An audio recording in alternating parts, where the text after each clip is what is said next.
Friends, यदि सर्दियों में आपका अपराजिता प्लांट, जिसे हम शंखपुष्पी प्लांट भी कहते हैं, वो पीला पड़ गया है या उसकी ग्रोथ रुक गई है, एकदम सूख गया है, तो मैं आज आपको बताने वाली हूँ कि 2 से 3 काम आपको अपराजिता प्लांट पर ऐसे कौन से करने हैं जिससे कि ये प्लांट फिर से हरा भरा हो जाएगा। साथ ही मैं एक आपको फर्टिलाइज़र, होममेड फर्टिलाइज़र बताऊँगी जिसको डालने से आपके प्लांट में दोबारा से ग्रोथ शुरू हो जाएगी, साथ ही ये फूल देने लगेगा।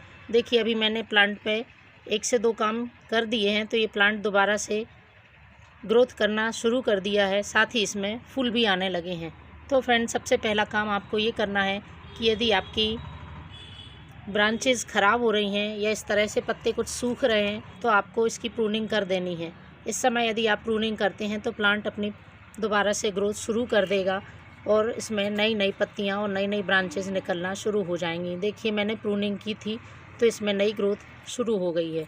दूसरा काम आपको करना है इस प्लांट में कि जो भी आपके यदि प्लांट में सूखे हुए फूल कहीं पर भी लगे हैं या इसमें सीड पॉड्स बन चुके हैं या फलियां लग रही हैं तो उनको भी आपको हटा देना है, क्योंकि उनकी वजह से भी इसकी ग्रोथ रुक जाती है। प्लांट सारी एनर्जी सीड्स बनाने में खर्च कर देता है, तो इस तरह से आपको ये निकाल लेना है। तीसरा काम है कि आपको इसकी मिट्टी में यदि किसी भी तरह का बीड्स लगे हैं, खरपतवार उगाए हैं, तो उनको आपको बिल्कुल से हटा देना है। साथ ही इसकी गुड़ाई करके आपको 1 दिन के लिए छोड़ देना है। प्लांट की अच्छी तरह से यदि गुड़ाई हो जाती है, उसकी जड़ें मजबूत होंगी और बहुत मजबूत ग्रोथ प्लांट करेगा। अब बात कर लेते हैं इसके लिए फर्टिलाइज़र की।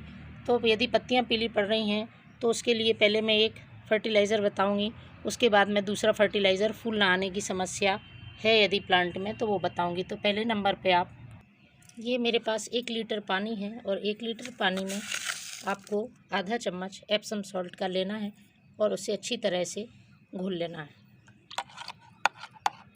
घोलने के बाद इसे हमें स्प्रे पंप में भर लेना है।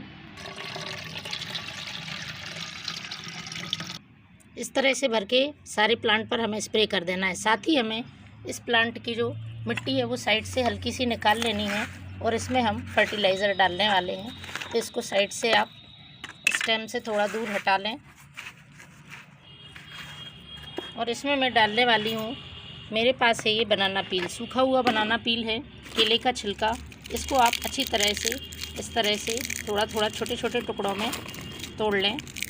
तो फ्रेंड्स, इसको हमें इस मिट्टी में साइड से इस तरह से डाल देना है और इस केले के छिलके के ऊपर हमें मिट्टी डाल देनी है। ये अपने आप डिकम्पोज होगा और पोटेशियम फास्फोरस का एक अच्छा सोर्स है। ये हमारे प्लांट की फ्लोरिंग के लिए प्रमोट करेगा प्लांट को और प्लांट में बहुत अच्छी तरह से फूल आएंगे। Thank you.